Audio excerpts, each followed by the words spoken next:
안녕하십니까. 여수 김민호 회계사무소입니다. 오늘은 업무용 승용차에 대해서 설명드리도록 하겠습니다.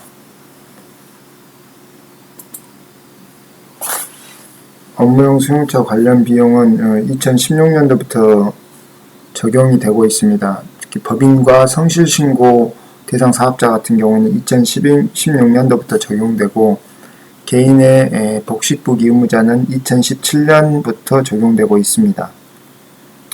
대상 승용차는 개별 소비세가 부과되는 승용차를 대상으로 하고 있습니다. 그리고 제한 대상 승용차 관련 비용으로는 감가상각비, 그리고 유류비, 보험료, 차량 수리비, 자동차세 이런 거고요. 그 다음에 임차한 차량 같은 경우에는 리스료나 렌트비도 마찬가지로 제한대상 승용차 관련 비용입니다. 그리고 금융리스인 경우에는 이자 비용도 마찬가지로 승용차 관련 비용으로 제한대상입니다. 그리고 업무용 사용금액으로 인정받기 위해서는 임직원 전용 보험에 가입해야 됩니다. 법인의 경우에는 임직원 전용 보험을 반드시 가입해야 됩니다. 만약 미가입 상태가 하루라도 있는 경우에는 당해년도 발생한 차량 유지비 전액이 송금 불산이 되는 그런 일이 발생합니다.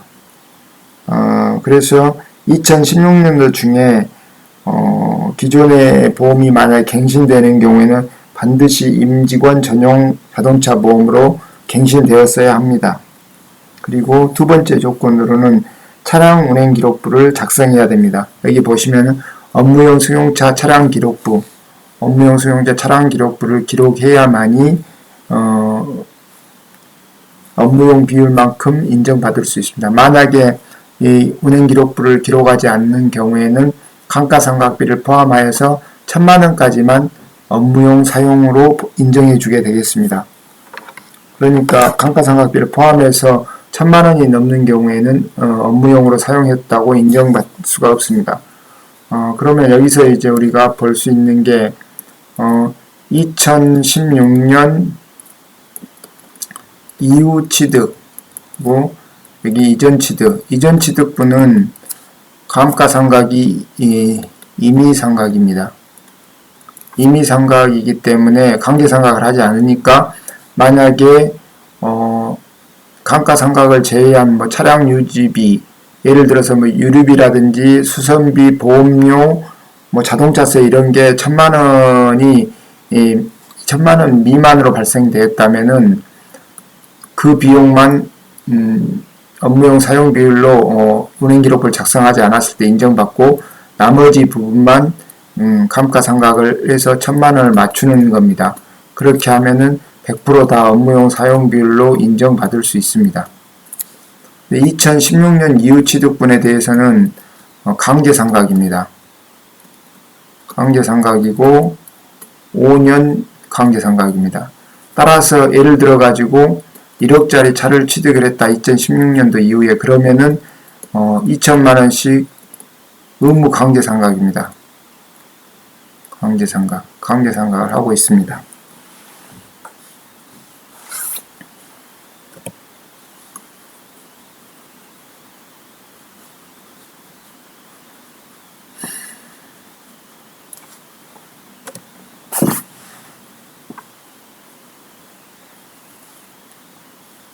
그리고 감가상각 특례 규정은 2016년도 이후 취득한 차량에 대해서만 적용하고 15년도까지 취득했던 차량에 대해서는 임의상각을 그대로 유지하고 있습니다. 여기 자동차 운행기록부 작성 방법에 대해서 간략하게 설명드리자면은 여기는 차 종류, 자동차 번호, 이 기본 정보 보시다시피 차량 번호별로 관리를 하게 되어 있습니다. 차량 번호별로. 그리고 업무용 사용 비율을 계산하기 위해서 매 일자마다 어느 부서에 누가 사용했는가를 이렇게 차량을 관리합니다. 그리고 주행 전 계기판 거리, 주행 후 계기판 거리. 그래서 주행거리가 얼마이고 업무용 사용거리로는 출퇴근은 업무용으로 인정받습니다. 출퇴근을 제외한 일반 업무용으로 예를 들어서 거래처 출장이라든지 세미나 참석, 또 뭐 대리점 방문 이런 게 있을 수 있습니다. 이런 내용을 차량 운행 일자마다 매일매일 이렇게 기록을 해주는 겁니다. 그렇게 해서 당행연도 이 차량에 대해서 사업연도 중 총 주행거리에서 업무용으로 사용한 거리가 얼마인가 보고 그래서 업무용 사용 비율이 몇 프로인가 이렇게 계산을 해내는 겁니다. 이 업무용 차량 운행 기록부를 작성한 경우에는 이 운행 비율을 찾아낼 수 있고 만약에 작성하지 않으면은 조금 전에 말씀드렸다시피 1,000만원까지만 업무용으로 인정을 받을 수 있습니다. 감가상각비를 포함한 금액입니다. 계산 사례를 가지고 설명 한번 드려보겠습니다. 법인이 차량 운행 기록 일지를 작성했답니다. 작성했고 2015년도에 취득을 했다니까 강제상각은 적용되지 않는 것 같습니다. 취득가액은 7,500만원이고 종전법인세법에 의해서 정률법으로 5년 감가상각을 해오고 있답니다. 상각률은 0.45%고요. 보시면은 2016년도에 보면은 2015년에 취득했으니까 15년 감가상각비는 7,500만원 곱하기 0.451 곱하기 12분의 6개월 7월 1일이니까 7월달에 포함해서 6개월이죠. 그러면은 감가상각액이 얼마냐면은 7,500만원 곱하기 0.451 곱하기 0.5 하면은 1,691만 2,500원입니다. 이렇게 되니까 7,500만원에서 1,691만 5천원을 뺀 나머지 미상각 잔액에 0.451을 곱하면은 감가상각비가 2,619만 7,463원이 나옵니다. 이건 계산해서 그렇게 계산하면 되고요. 그 다음 차량 보험료, 수리비, 유류비 같은 경우는 연도별로 발생한 금액을 집계해가지고 기록합니다. 그러면 감가상각비를 포함한 총 차량 유지비 합계액이 3,364만 7천원이 나옵니다. 차량 유지비 금액이 이거고 그 다음에 업무용 사용비율은 앞전 운행일지에서 사용비율을 계산해낼 수 있으니까 그걸 작성해서 80%라고 가정을 해보면은 차량 유지비 합계 중에서 80% 금액이 업무용 사용 금액입니다. 그러면 그 금액은 곱해보면은 2,690만원이 나옵니다. 2,691만 7천원이 나오는데 이게 업무용 사용 금액입니다. 그러면은 차량 유지비 3,364만 7천원에서 2,691만 7천원을 차감하면은 33647 마이너스 26917 하면은 대략 673만원 정도가 업무용으로 사용하지 않았으니까 그 금액만큼 송금 불산입 상해 처분을 합니다. 그리고 그 기속자는 차량 운행한 사람에게 처분하면 되겠습니다. 그리고 감가상각비는 총 감가상각비가 2,619만 7천원인데 그것에 업무용 사용비는 80%를 곱하면은 업무용 감가상각비가 나옵니다. 업무용 감가상각비는 2,095만 7천원, 2,095만 7,970원이니까 감가상각비 2,600만원에서 2,000만원을 차감한 대략 600만원 그렇게 계산하지 않습니다. 그렇게 계산 안 하고 잘못했는데 이미 이 업무용 사용금액을 초과한 차량 유지비 여기에서 대략 670만원을 송금불산 상해처분했기 때문에 업무용 감가상각비 이 금액에서 800만원을 초과한 대략 1200만원은 송금불산입 유보처분을 합니다. 유보처분을 하는 겁니다. 그리고 다음 연도로 넘어와서 감가상각비를 미상각 잔액에서 또 0.451을 곱하면은 1,438만 2천원이 나오죠. 그리고 차량 보험료, 수리비, 유류비를 합친 차량 유지비 합계가 2,100만원이 나옵니다. 2,100만원이 나오는데 업무용 사용 비율이 차량 운행일지를 작성해서 70%로 우리가 산출이 되었다면은 2,100만원에서 70%인 1,400만원은 업무용이고 대략 한 700만원 정도는 업무에 사용하지 않았기 때문에 송금 불산입 상해처분을 하는 겁니다. 그리고 감가상각비 중에서 업무용 감가상각비 중에서 800만원 초과 부분은 송금 불산입 유보 처분을 하는 겁니다. 유보 처분해서 나중에 차량이 매각될 때 송금 산입해 주는 겁니다. 다만 매각될 때 송금 산입 시키는데 그 금액도 800만 원을 한도로 송금 산입 시키기 때문에 800만 원 초과 부분은 향후 10년간 800만 원 범위 내에서 매년 송금 산입을 합니다. 그러면 여기 같은 경우에도 업무용 감가상각비는 총 감가상각비 1,438만 2천원에 70%로 곱하면 1,000만원이 나오는 겁니다. 그럼 이 1,000만원 중에서 800만원 초과한 200만원 상당액이 송금 불산입 유보 이렇게 계산됩니다. 하나만 더 해보겠습니다. 하나만 더 해보면은 2018년도에도 감가상각비를 미상각 잔액에 0.451을 곱하면은 789만 5천원이 나옵니다. 그리고 차량 보험료 190만원, 수리비 290만원, 유류비 430만원. 그래서 총 합계 차량 유지비가 1699만 5천원이 나옵니다. 1699만 5천원이 나오는데 업무용 사용 비율이 올해는 60%가 나왔습니다. 그러면 60%를 곱하면은 업무용 사용 금액이 1000만원이 나옵니다. 그러면 1000만원을 초과한 차량 유지비는 대략 600만원, 690만원 정도는 송금 불산입 상여를 해줍니다. 업무용을 초과해서 사용한 금액은 전부 상해 처분하고요. 그리고 감가상각비 789만 5천원에 업무용 비율 60%를 곱하면은 473만 7천원이 나옵니다. 그러면은 800만원 범위 내에서 송금 산입이 가능하기 때문에 이달액인 330만원은 정기 부인액의 범위 내에서 송금 산입이 됩니다. 송금 산입 마이너스 유보가 가능합니다. 이런 식으로 매년 감가상각비를 포함한 차량 유지비를 계산하고 거기에 차량 유지비에서 업무용 비율을 곱한 금액, 그러니까 뭐 쉽게 생각하면 업무용 사용비 30%가 여기 사용 금액의 30%가 상해 처분이 되는 겁니다. 그리고 감가상각비 발생액 중에서 업무용 비율이 310만원이기 때문에 이 310만원은 800만원 범위 내에 있으니까 전부 송금 산입되고 정기 부인액이 있으면은 이 800만원하고 300만원 차이인 대략 500만원 사이 내에서 정기 부인액이 500만원 초과가 되면은 송금으로 추인해 주는 겁니다. 이렇게 계속 매년 반복 조정이 되겠습니다.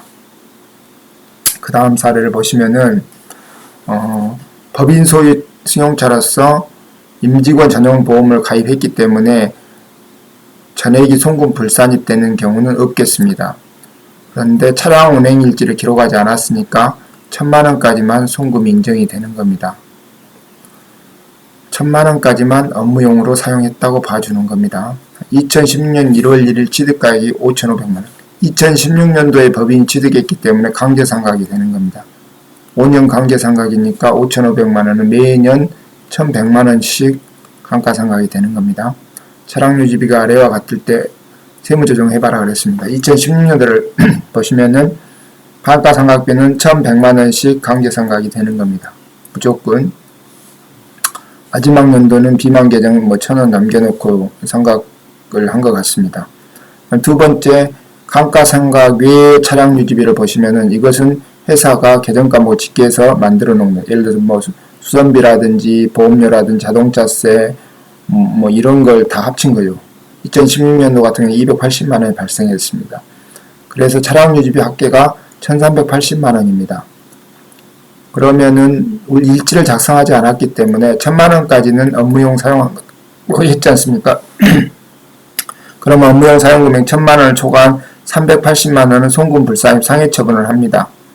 그리고 감가상각비 1100만원에서 업무용 사용 비율을 곱하면은 797만원이 나오는데 업무용 사용 비율은 어떻게 계산하냐면은 업무용은 1000만원만큼은 사용한 거고 그 다음에 단기에 발생한 총 차량 유지비가 1380만원이니까 이 비율을 곱하면은 대략 1000만원 나누기 1380만 하면은 72.4%가 나옵니다. 72%가 나오니까 감가상각비 1100만원에 72% 하면은 790만원이 나옵니다. 그러면 800만원에 미달하기 때문에 전액 다 송금 산입이 되는 거죠. 송금 불산입 할 감가상각비가 없는 겁니다. 두 번째 연도를 보시면은 1100만원 감가상각비 정액으로 하는 거고, 차량 유지비 190만원을 짓게 했을 때 이 두 가지를 합친 게 총 차량 유지비 합계죠. 1290만원입니다. 1000만원을 초과한 290만원은 송금 불산입 상해처분하고, 그리고 1100만원의 업무용 사용비를 곱한 게 감가상각비 업무용 사용 비율인데, 이것은 1000만원 나누기 1290만원 하면은 그 비율이 나옵니다. 그 비율만큼을 1100만원에 곱하면 결과적으로 감가상각 업무용으로 사용한 감가상각비가 852만 7천원이 나오는 겁니다. 그러면은 52만 7천원이 부인됐습니다. 800만원 초과하니까 52만 7천원은 송금 불산입 유보처분 이렇게 하는 겁니다. 그리고 셋째 년도에 보시면은 1100만원 감가상각비 감가상각비 외에 차량 유지비가 390만원 집계가 됐고, 그래서 합치면 1490만원이 차량 유지비인데 1000만원 초과 금액이 490만원이니까 이건 상해처분하고, 그리고 1100만원의 업무용 사용 비율 1000만원 나누기 1490만원 그 비율을 곱하면은 대략 738만 2천원이 나옵니다. 이게 업무용 감가상각비입니다. 그러면 800만원에 미달되기 때문에 이건 다 송금 산입되고, 나머지 52만 7천원은 정기 부인액이 있기 때문에 정기 부인액 범위 내에서 추인이 되는 겁니다. 정기 부인액.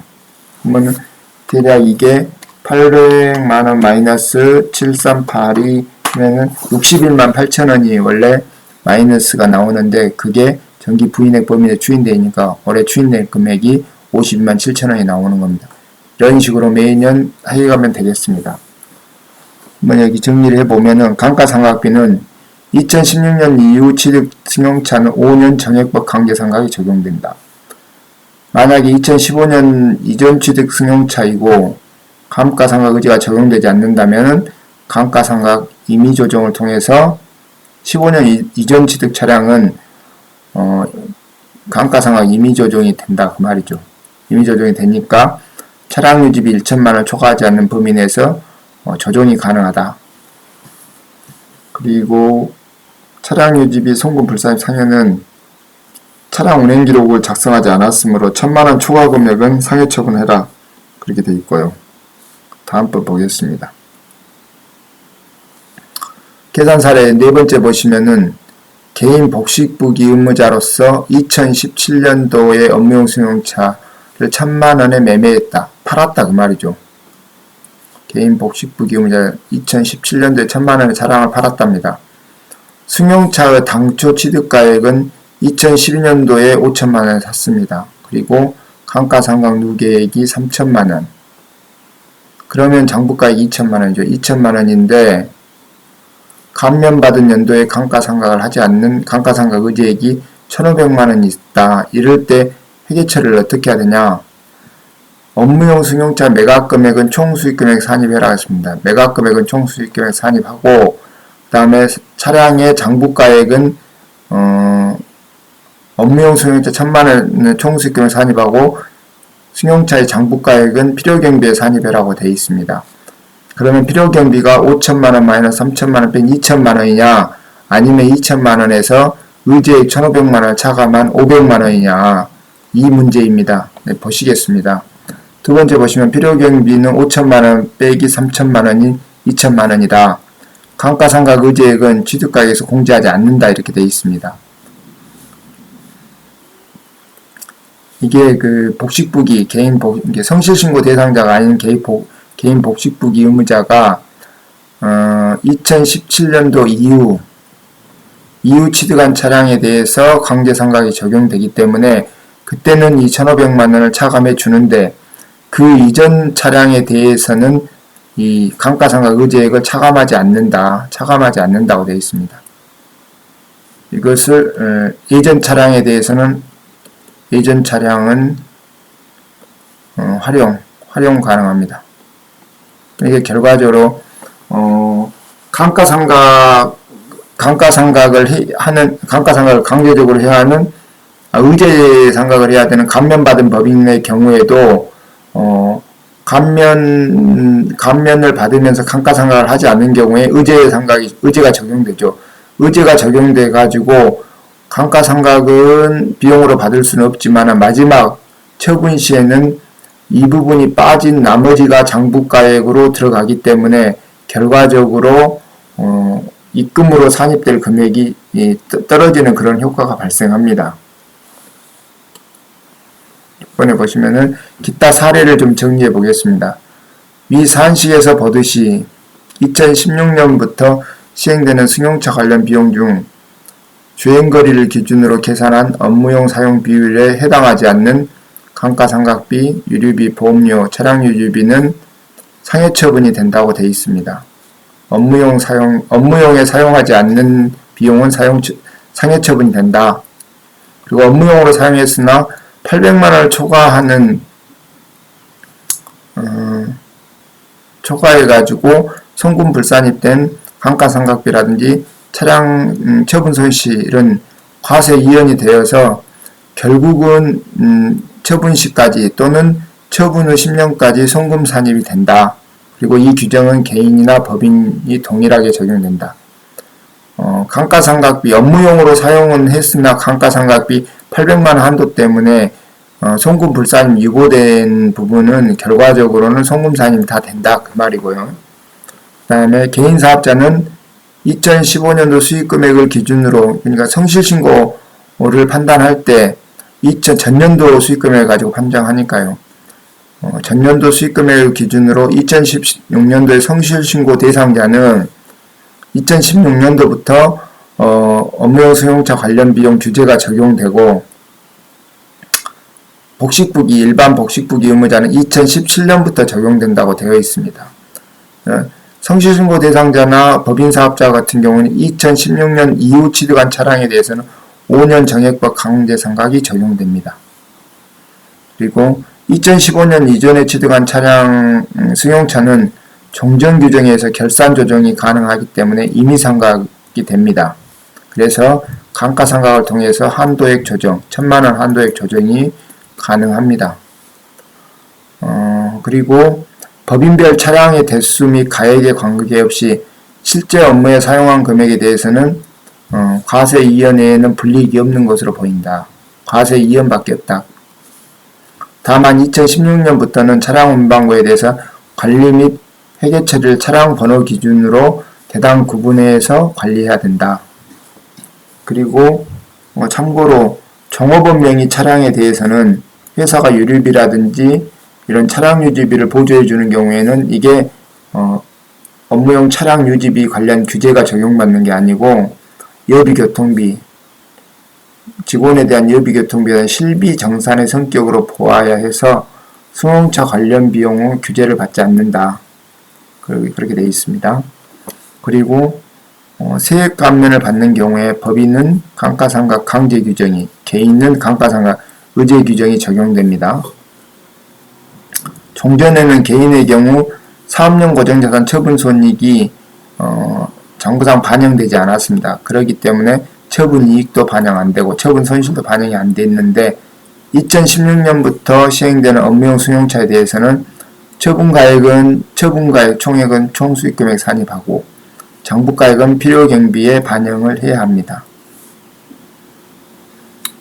이때 2015년 이전 취득 승용차로서 중소기업 특별감면 등 소득세 감면을 받으면서 승용차에 대해서 감가상각을 하지 않는 경우에는 감가상각 의제가 적용되는 바 필요경비 계산 시 장부가에서 감가상각 의제액은 공제하지 않는다 이렇게 되어 있습니다. 이게 조금 전에 사례 4번 보시다시피 감가상각 의제 규정이 2016년도 이후 취득 차량에 대해서는 감가상각 의제 부분을 취득가액에서 차감하지만 2016년도 이전 취득 차량에 대해서는 감가상각 의제 금액이 차량의 장부가액에서 차감하지 않는다 이렇게 되어 있습니다. 오늘은 업무용 승용차의 세무관리에 대해서 말씀드렸습니다.